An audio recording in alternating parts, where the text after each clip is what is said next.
Anyway, this is our 14th, believe it or not, 14 years consecutively that we've done this. And it's an event that recognizes the legacy and life of someone that has been very, very important to us for many, many years, and that's Congressman Elijah Cummings. You know, when I was young, I grew up in New York City, and one of my neighbors was Malcolm X. Wow. And as a teenager, I'm not as old as Malcolm, but as a teenager, and I got to know him very well. And I used to ask him when I was so young, I said, why do you spend time with me? And his response was, Bernard, I believe in the philosophy of each one must teach one. And you are my one, so don't embarrass me later on in life. But you can look at what Malcolm X said and look at what Congressman Cummings has done. Congressman Cummings didn't only teach one, he taught a lot of people how to survive, how to live. He helped a lot of people do a lot of good things with their lives. And we thought as a team, as a J4P team, it would be nothing more fitting to recognize him than to have people come and share with you their thoughts on their interactions with him. It could be humorous, it could be serious, it could be a lot of things. He was a whole individual that a lot of people loved and respected. And so we thought it would be very appropriate for us to honor him today in a way that is fitting by having people who knew him very well talk about him. So with that, we have Mayor Young, we have Delegate Talmadge Branch, we have Maya Cummings and Vernon Sims, in no particular order. But we thought it would be better and fitting for you to hear directly from them their involvement with the congressman and what he was like as a human being and so forth. So with that, we'll kick off the program and have, I think, Jack, you have, Mr. Mayor, you have a tight schedule. Do you want to go first? And just share thoughts, and then we'll pass the microphone to, in succession down the line. I think Talmadge has got to get back to Annapolis. And so, anyway, let's start with you, Mr. Mayor. Thank you, Mr. Swan. Thank you, and good evening, good afternoon to everyone. You know, when you talk about Elijah, you know, I get a little emotional because Elijah was a mentor. I was one of his mentees. Whenever I had any problems or issues that I was going through, I would talk to him and he would help talk me through them. But one of the things that sticks out in my mind was some of his quotes about sending children, we were sending messages to the children that we would never see the future, but they would. I forgot how the quote went. But he has some very powerful quotes. And one thing that stuck out with me is his passion for civil rights for people. Civil rights and making sure that the least of them are taken care of. I remember when they were cutting the funding for the, I forgot what they call it, for the young ladies who are pregnant. I think it was Healthy Start. And they was cutting that funding, and a lot of young ladies was going to lose their jobs. And Healthy Start take care of babies, you know, making sure women are able to have healthy children. And I called him, I said, Elijah, I said, federal government is cutting this funding, man. You got to help us out. He said, Jack, I'll do what I can. He said, I think we can take care of that. And he took care of it. He made sure that funding got back in place. I called him when he was sick. I called him often and didn't realize how sick he was because even through his sickness, he was pushing forward. And, you know, just a power of strength, even though he was beaten down on the inside and wasn't sharing it with anybody because he didn't share it with me. I remember the last conversation, I was talking to him about politics, and he said, well, Jack, I can't be there. And I was like, oh my God, what's going on here? You can't be there. And I wanted to ask him so bad, could I come and see him? But I guess he was so private, he didn't want anybody to see him battling whatever he was battling. And I never got a chance to see him, but the thing was, I respected him so much for his hard work. I mean, I can't think of a person that worked as hard as he did. I put him in the same category as all of these other Martin Luther King and Gandhi and all of those guys, because he, to me, was the modern day Moses, crying in the wilderness, making sure that everyone was taken care of, making sure government was held to a higher standard. He took on the immigration issue, any issue that he felt that people were being, marginalized, he stood up for. And I really, appreciate him for all that. I mean, there's a lot of things that he has done, that he's championed. The young kids who went through the program to go to Israel, bridging the gap between the Jewish young people and the African American community, having young people go to Israel to see and learn the lifestyle in Israel, bringing those relationships together. But one thing that I used to hate, after we would be at an event similar to this, and I always had the misfortune and the bad luck of following Elijah Cummings. And I used to pray and just said, oh my God, can I fake like I have to go to the bathroom? Can I pass out? Can I do something?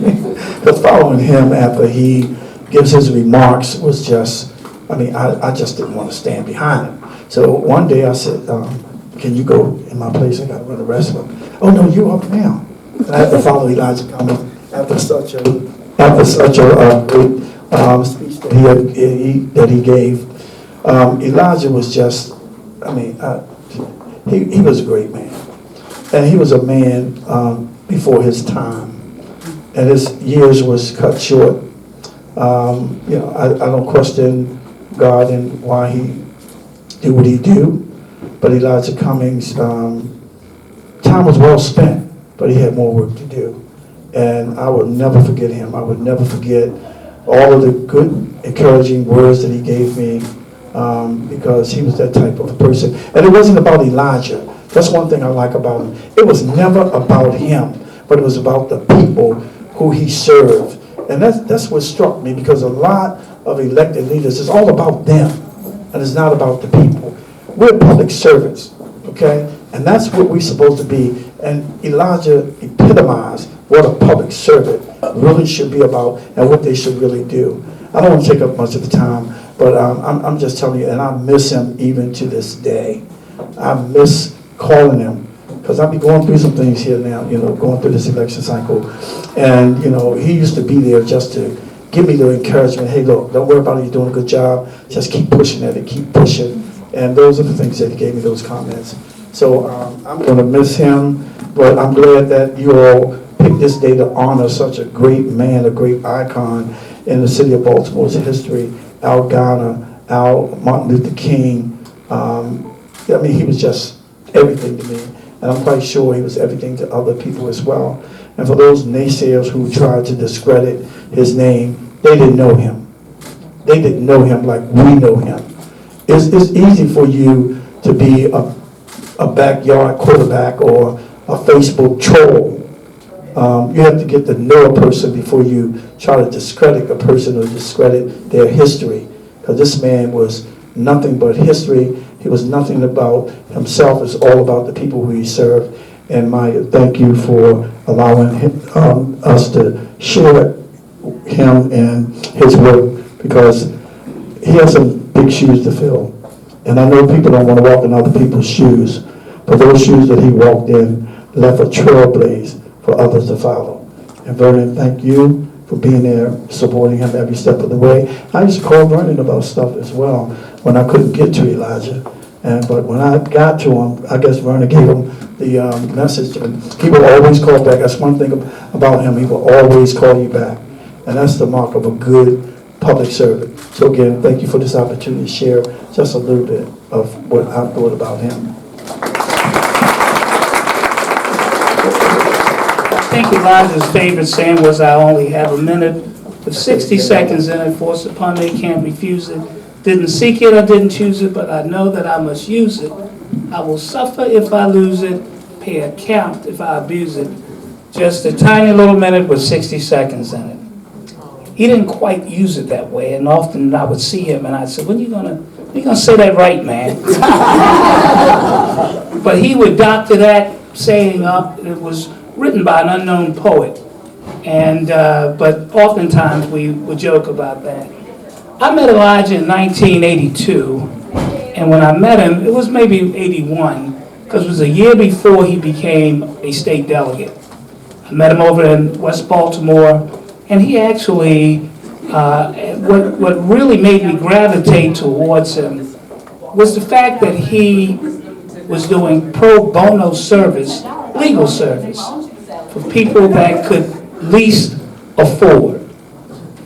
That struck me as something quite different in an individual. He wanted to be a public servant, and he wasn't making a lot of money.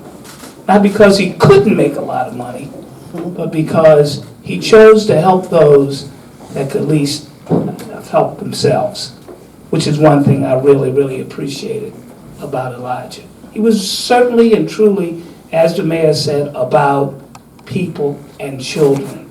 Totally believed that the young was the future, and that he said to me in Annapolis that he wanted to see. We had some children, we have an annual day in Annapolis where we would have youth come down, and we would show them the process. We do that still annually. But when I was serving in the legislature with him, and it was my first year, he said, you see all these kids here, Talmadge? He said, one of these kids will take my place, your place, and others that are here serving with us. He said, this is our future, and we have to do something for them. Lo and behold, I didn't know he would eventually set up this foundation that he started, these different academies for leadership. I was amazed. But Elijah was just a very, very different kind of guy that actually believed in people. And when he got elected in '82, I wasn't going to really get involved with the Mitchell Young, Larry Young, and Clarence and Mitchell III team until I had witnessed and watched Elijah move through the community. And that made me want to work very hard to make sure that he got elected, and I did. And he did get elected. He did become a delegate for the then 39th legislative district. And so I've enjoyed a relationship with Elijah, and then serving with him in Annapolis as a colleague was just a tremendous joy. He served as chair of the Legislative Black Caucus, and then later I followed his suit and I became the chairman. But he's an extraordinary guy that always provided leadership and direction for you, especially for the new and the young. And even with me, as I arrived in Annapolis, he showed me the ropes and certainly wanted to make sure that I did not make mistakes. At that time, he had become the Speaker Pro Tem of the General Assembly, which is the second in charge behind the Speaker. And he was the first African American at the time, which was very challenging. But he held his own. And one of the striking things that members often remind me of is in Speaker Bush, before he passed, used to sit we sit in his office, and the Speaker would say one of the most familiar things about Elijah was when he picked up the microphone. We had an issue about crime, and he said to the General Assembly, I want you to walk with me. That's right. And he walked them through every facet and every particular area of his district with an issue. So he was very, very extraordinary, a great guy. When he ran for Congress, naturally being his good friend, I was the first to step to the plate to support him. And the rest is history. I mean, what a guy. And in fact, when he filled the shoes of then Congressman Mfume, many thought those were big shoes to fill. But Elijah did what many did not expect. He filled those shoes even more so. He went beyond the call of duty, and he became larger than life. So that is what I have to say about my friend, and it's a pleasure to come by to share that with all of you. Thank you.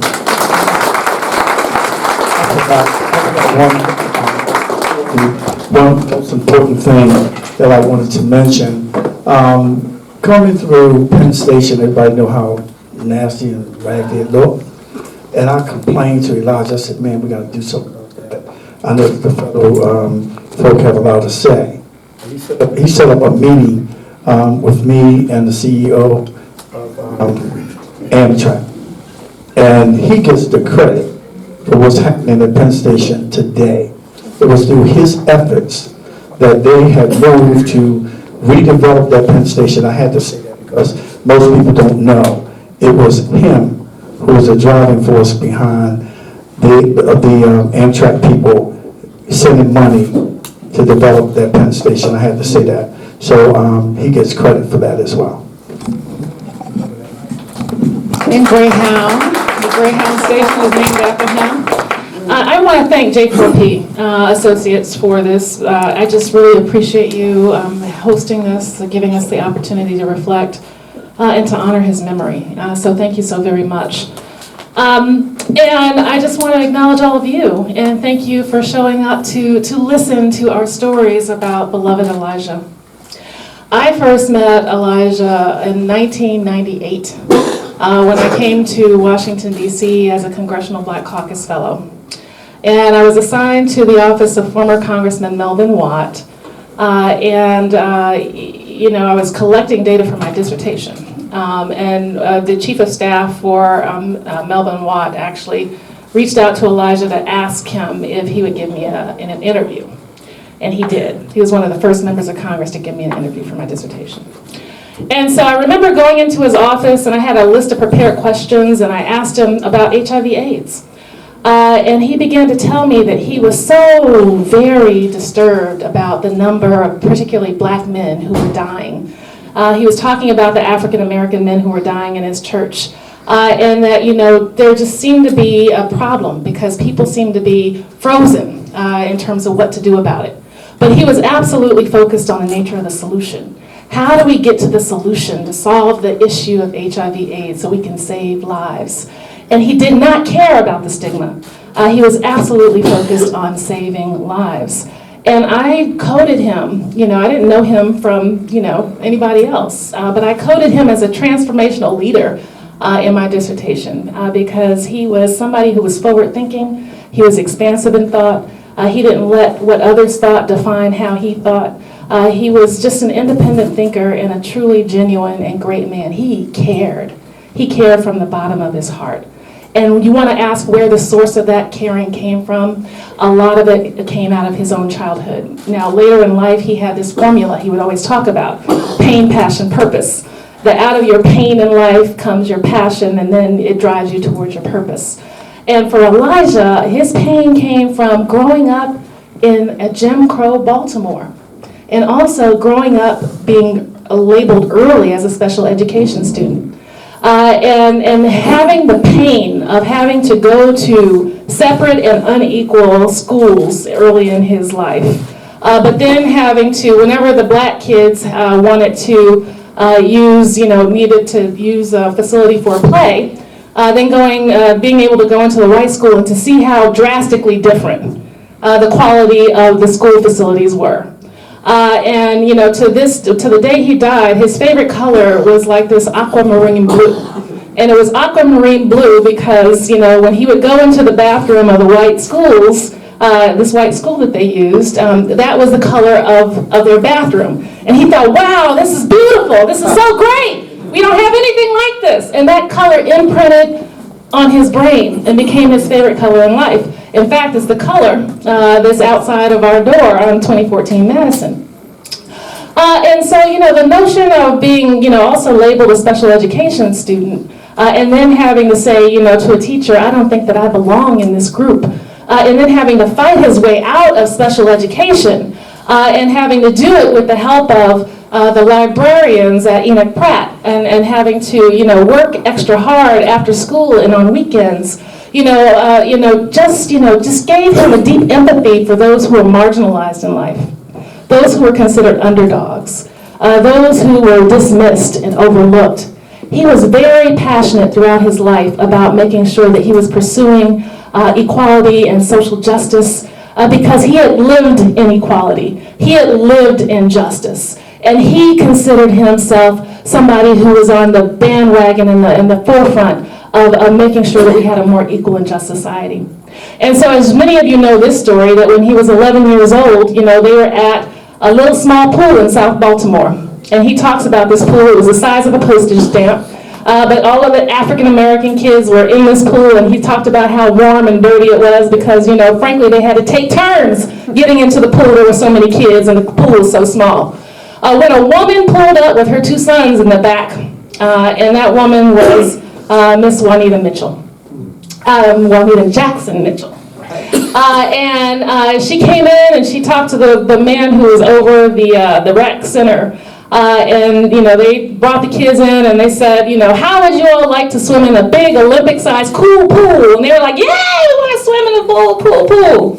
And then the adults proceeded to lead Elijah and the rest of the kids on a civil rights march, where they had to march down the street towards the pool, and they were called all kinds of names by the white adults who did not want those kids integrating the pool.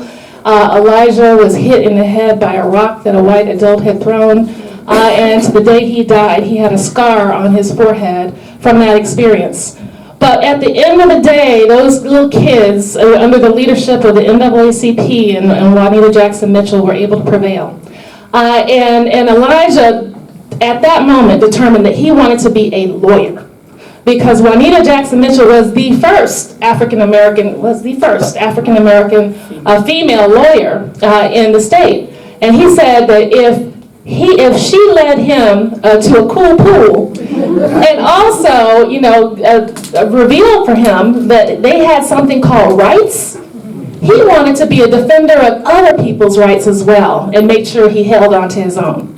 And so that led to basically a passion for pursuing the law. He worked his way up in high school. He went to City College. He was so proud. He was a leader at City College. He ended up becoming a leader at Howard University, student government president. He was, he talked about often how, he would walk around, people would make fun of him because he would walk around with a briefcase and a suit at college. And they were like, man, you're serious. And boy, he was serious.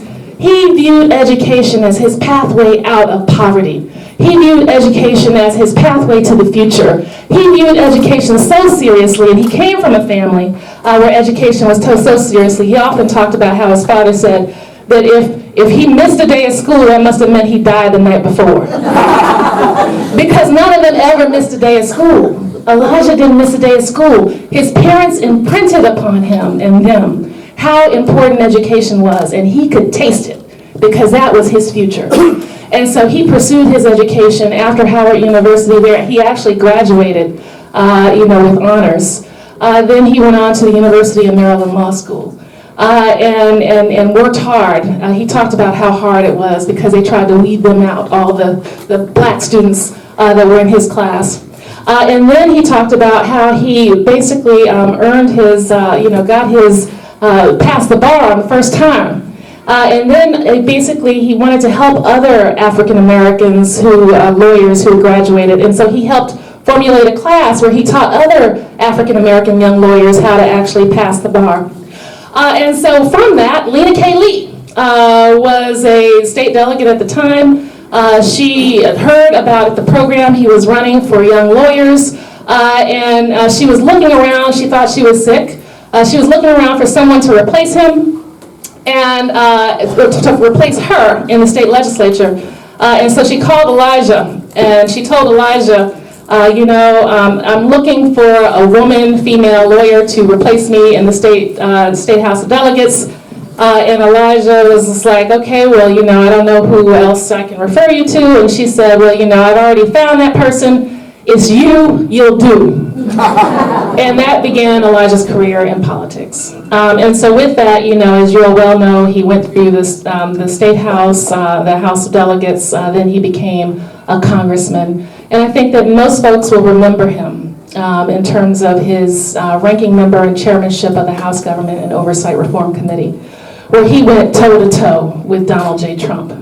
Where he just basically battled him. He challenged him at every turn. Everything that you're seeing in terms of the impeachment, he laid the groundwork for. He still has lawsuits that are wending its way to the Supreme Court in terms of the battle to subpoena the documents and the information that he needed and that committee needed from this administration. He views Donald J. Trump as a threat to our democracy, and he was determined that he was going to defend and protect our democracy.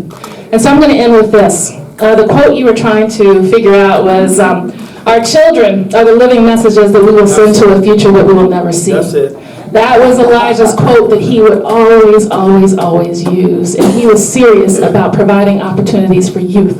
Because absolutely he wanted to make sure that we sent a good message to the future. And he viewed that our investments and what we did for young people as being important to that.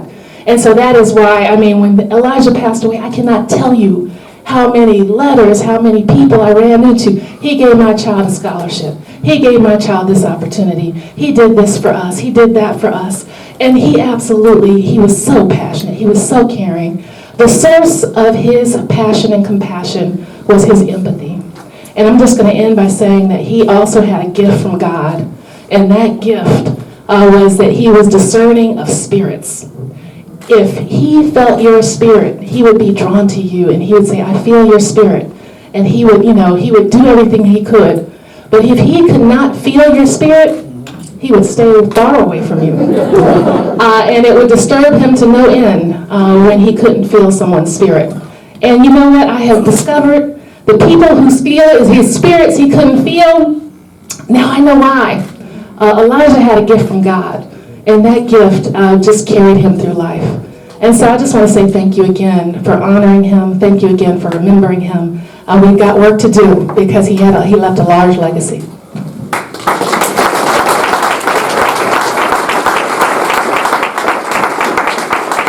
There's someone here who locked their dog in the car and Yes, rolled the that was window me. down? That was me. Okay. Is my dog okay?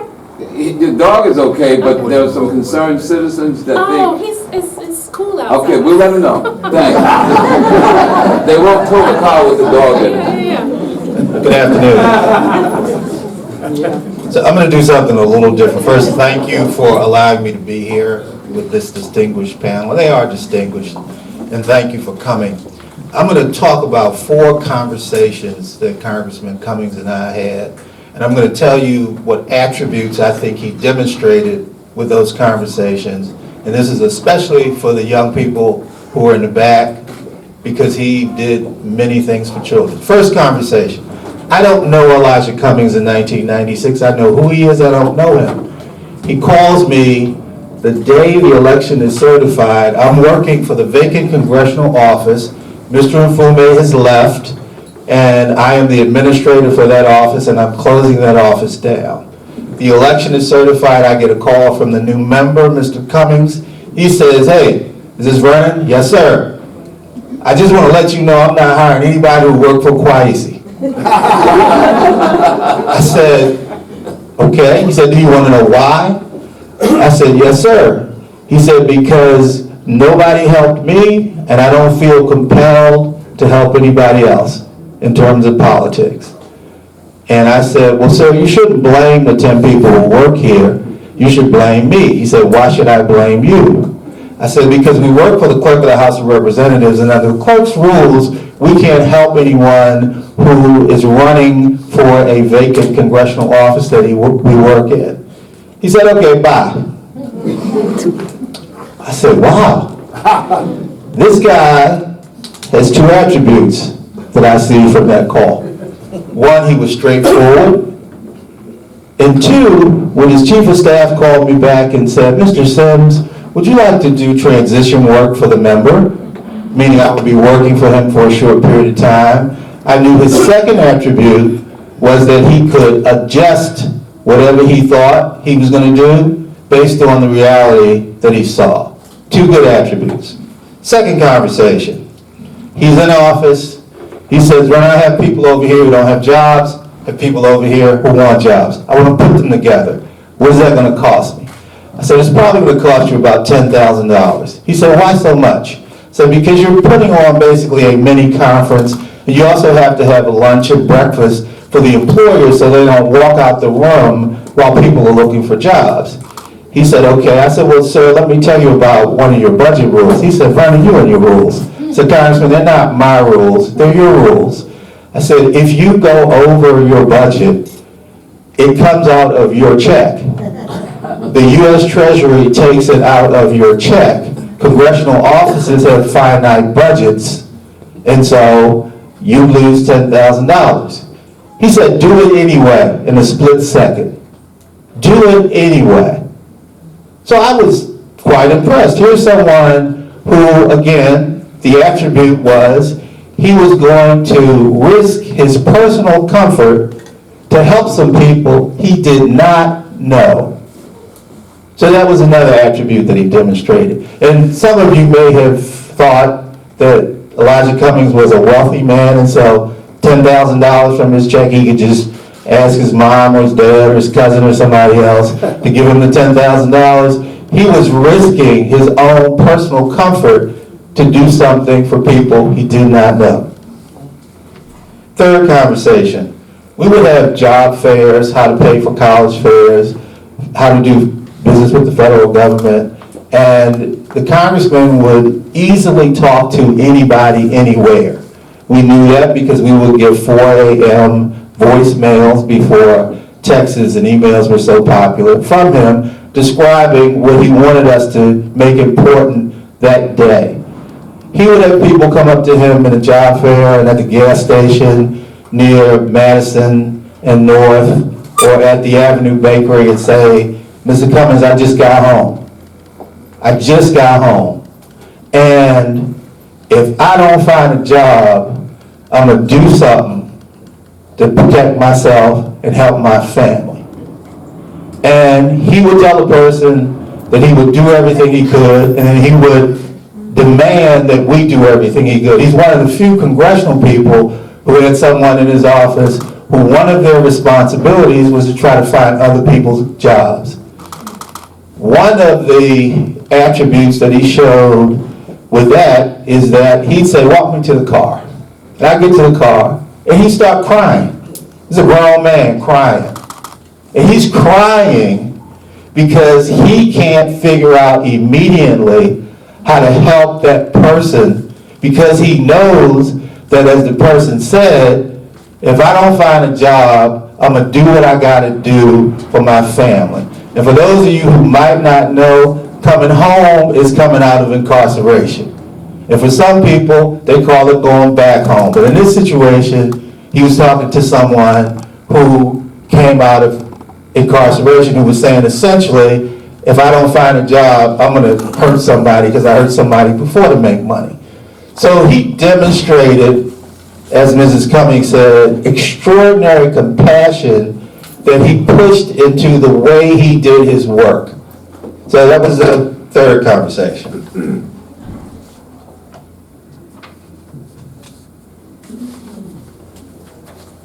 Fourth conversation and final conversation.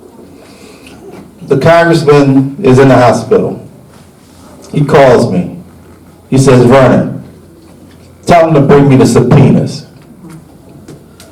What? Only I can sign the subpoenas. He was chairman of the committee. This was up to 2 weeks before he died. Tell him to bring me the subpoenas.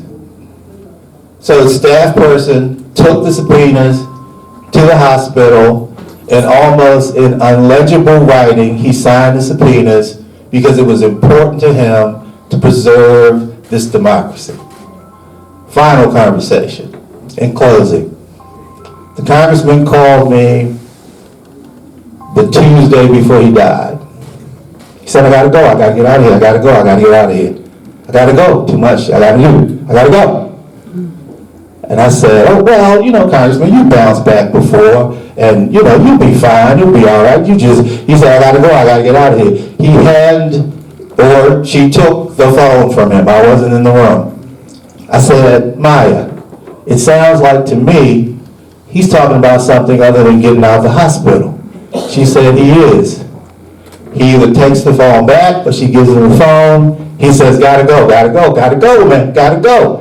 Just wanted to let you know, thank you, man, love you, bye. That was Tuesday, he died Thursday in the morning. That attribute for the students and everybody else is finish what you start. But thank the people around you who did anything to help you to get you where you want to go and for what you want to do. And so thank you for inviting me. That's it.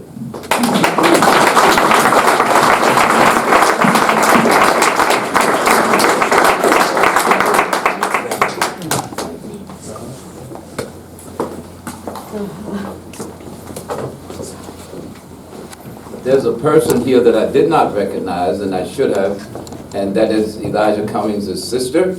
Would you please stand?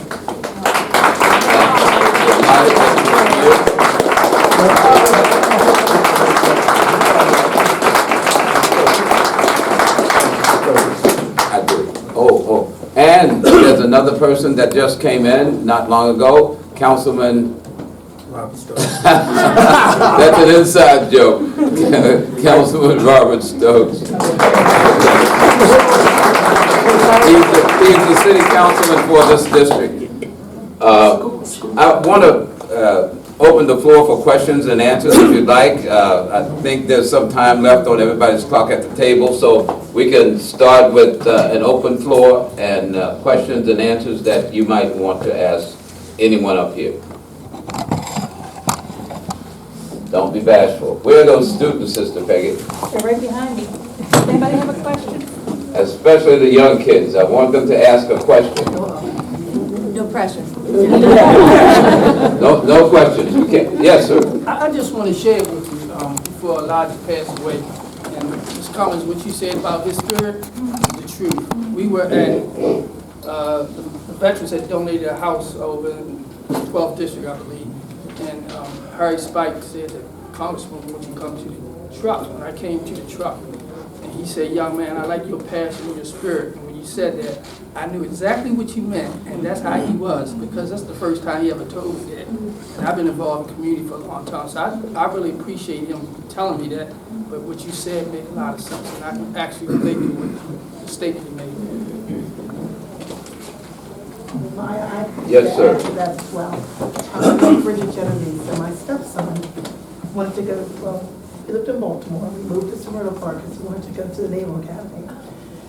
So to do that, you know, we were told, well, you should go to St. Mary's School because you meet a lot of the plebes there and they give you tutoring, and so we did that. And then finally someone said, well, you have to get a nomination. Well, I didn't know your husband from Adam. My cousin knows him. And so we arranged a meeting. And what you said about his spirit, it really took my heart. Because I met him. He's a beautiful man. He is a beautiful man. But he said to me, he said, I like you. He gave my son the nomination. But long story short, he didn't end up going there. He said the girls weren't pretty enough. He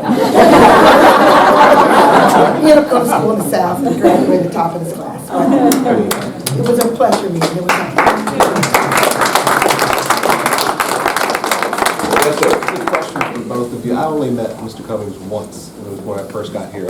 I'm Max McGee with WJZ, and he always treated me with respect, just from that one interaction. But that last conversation you had with him, Mr. Sim, how often do you think about that conversation, and were you with him at I was in the room. I think about it less than I used to. Closer to the time he died, I thought, what frame of mind, extraordinary frame of mind is a person in where they are able to leave specific notes about their own funeral instructions. And in all the pain that he was in, for him to reach out to somebody and tell them thank you and bye. So I think about it a lot less, but yeah, I thought about it a lot. It was a freeing moment for me. It was a gift to me because I had no doubt that he was finished. So it helped me. So what people don't know, and Mayor Young actually referred to this, is that Elijah had been in and out of the hospital for 2.5 years. And we always kept it quiet because, you know, he did not want people to think that his political future was over. And so, you know, we had to have an outward appearance of normalcy, even though, you know, he was, you know, in the hospital and recovering from various ailments, actually. And so, you know, we got into a routine. You know, I would spend the nights at the hospital. In the daytime, you know, the nurses and the doctors would, you know, do their rounds and whatnot. And it became a routine just over time. And when he would get out, you know, there was a period of rehabilitation. I was his primary caregiver. We did have some help from some assistants that were paid through from Medicare. You know, occasionally from time to time, family stepped in. And so with that, you know, we just had this routine. But the last time in the hospital, he went in, by the way, and he was in the hospital in August, in early August. He had pneumonia. And he had scheduled 3 months before, a speech at the National Press Club. And so we went to bed that night in the hospital, we woke up in the hospital, and he said, I'm gonna get to the National Press Club if I have to crawl. And so we lobbied the hospital to actually let him out for 4 hours. And they did. And we drove down to Washington, D.C. He did a speech at the National Press Club. Then we came back and basically enrolled in Johns Hopkins Hospital. And so, you know, and then, you know, so there are all kinds of things that he would do because he felt driven to do it. But that last time, it became quickly apparent that there was something different. And so, you know, about 2 weeks before he passed away, he says to me that, Maya, I'm ready to go. I'm ready to die. And it was hard for me to take because, you know, because... It's okay. His spirit's with you right now. Because you always bounce back. You always bounce back. And so, you know, I didn't want to accept it. When, you know, I was reading a scripture, he wasn't trying to hear it. And, you know, I called the pastor, Dr. Thomas, to come over and talk to him. I said, he can't will himself to die. But literally, you know, within a 2-week span, he willed himself. And when the doctors came in and said there's nothing else we can do, the cancer has spread. You know, the morning that we learned that, he said, Maya, I want to go to the hospice. I want to go to the hospice. I want to go to the hospice. He was talking like this. And so I said, okay. And so I basically left the hospital to find and to basically tour the hospices that were in the area to figure out which one would be the best one for him. And so we made arrangements for him to leave that evening at 8 p.m. And literally within 5 hours he was gone. And so that was it. And so yes, it took incredible. He was a strong man. He was strong. Just think about it. You're living with this life-threatening cancer for 25 years. You keep going. You keep going. You're helping everybody you can help. You're doing everything you can to save the city, to save the nation, to save the world. And at the end of the day, when you're faced with your own mortality, you decide to take matters into your own hands, make all the goodbyes you can, and then determine where you want to die. And so, with that, I was married to a beautiful man. He was beautiful inside and out, but he was also a very strong man. And I'm so proud of him. we have a book coming out. His book is coming out in June. It's called We're Better Than This, My Fight for the Future of Our Democracy. And he had worked with his collaborator, his ghostwriter, for almost a year. And so it was about 95% finished. So it's coming out in June, and I encourage you to read it. It's a good book.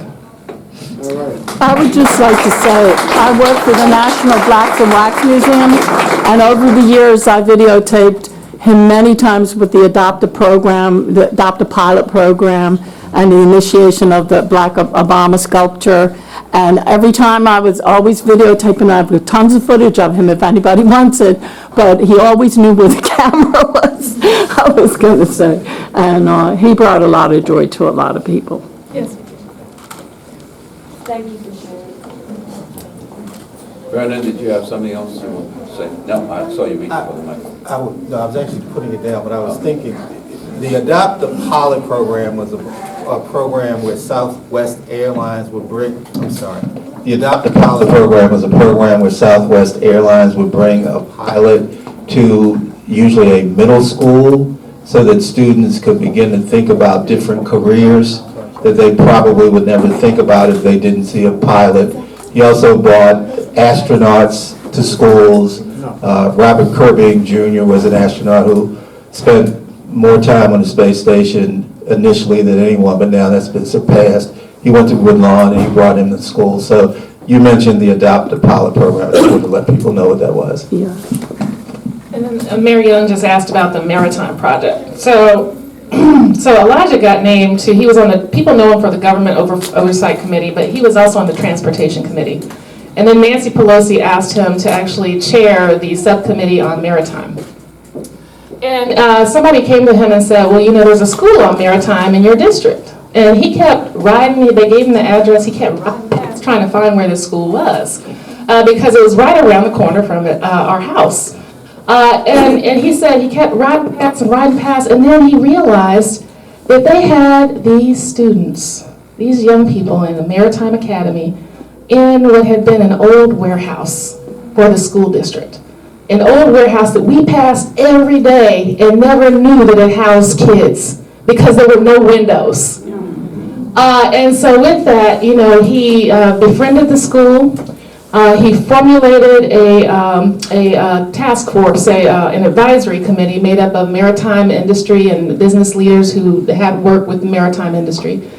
And then they adopted this school and tried to basically give the kids an opportunity to get real economic opportunities in the maritime industry, to get real training in maritime, because we're a port city. And so it makes all the sense in the world to have a maritime academy in a port city. And for him to be the chairman of the Maritime Subcommittee of the House Transportation Committee, he wanted to make sure that he was doing something for these kids. And so over time, you know, there were all kinds of trials and tribulations, unfortunately. You know, he found out that, you know, that the reporting of the principal was not consistent, you know, that they were being lied to in terms of, you know, the progress of the students. He wanted the first item of business to get these kids out of that warehouse, and so he got them relocated to another facility, and they were eventually relocated to yet another one. And then he had all of these, you know, these business people who gave money to actually support the kids and to provide them with opportunities. He even found a company down in Louisiana, Sweat, that was able to give the students, any student who wanted to, an opportunity to go out on a boat and to basically learn the industry up close and personal, and then get a job after graduation, a paying job, I think up to $60,000 to $80,000. So a high school graduate getting a paying job from $60,000 to $80,000. And so he went the extra mile for these students. At the end of the day, you know, what ended up happening was that they integrated with a school that's in South Baltimore. What's the name of it? I don't know. Okay, there's a name of the school in South Baltimore they integrated with, but what he did manage to do is, you know, Mary Young talked about what he did for Amtrak, but he also did it for Greyhound. And so that new Greyhound facility that's down there by the casino and the stadium, Elijah pushed hard for that. He worked closely with Greyhound. They named the Greyhound station after him. but he also got a training program established there. So that it wasn't just focused on maritime anymore, it was multimodal, and he connected those students from that maritime academy into a multimodal fix so that they could actually get training for actually how to drive and fix buses, and so that they could get an opportunity and a leg up for a career. So with that, that's just one other example of how Elijah dedicated himself to young people and to the people of Baltimore. And that training is at the Community College of Baltimore, if anybody's interested.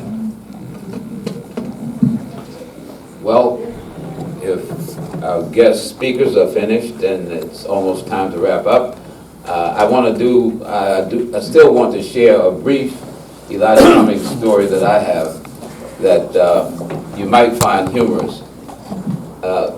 Right after Governor Glendenning, I'd say, gerrymandered the district to include Howard County, the congressman felt a little concerned about, okay, how am I going to pull this off? Nobody in Howard County knows me. I was working at Morgan State at the time, and we were having a Board of Regents meeting, and the congressman stopped by my office, and he said, you know, I'd been there for a couple of years, and I'd met him, but I didn't know him. And he was campaigning, and he said, look, can I count on you for a certain amount of money? I said, sure, but maybe, and I really said this to him, not knowing his slogan, I said, maybe I can do a little better than that. He said, oh, really? I said, I'll do this. I've heard great things about you, Congressman, and I want to support you. Maybe we can have something in Howard County at our house, my wife and I, to try to raise a little more money. He said, really? You're going to do that? I said, absolutely. Never told me that. I never told the mayor that, no, because he wasn't mayor then. But anyhow, we had a successful fundraiser. So he comes up to me afterwards, right in my house. He said, you know, there might be some other things I want you to do. I said, really? He said, yeah. He said, maybe you can be an MC at some of my functions that I'm going to have. I said, okay. So the first function was an invitation from the congressman to Al Gore, who had just fought this bitter battle with George Bush. We all know about that.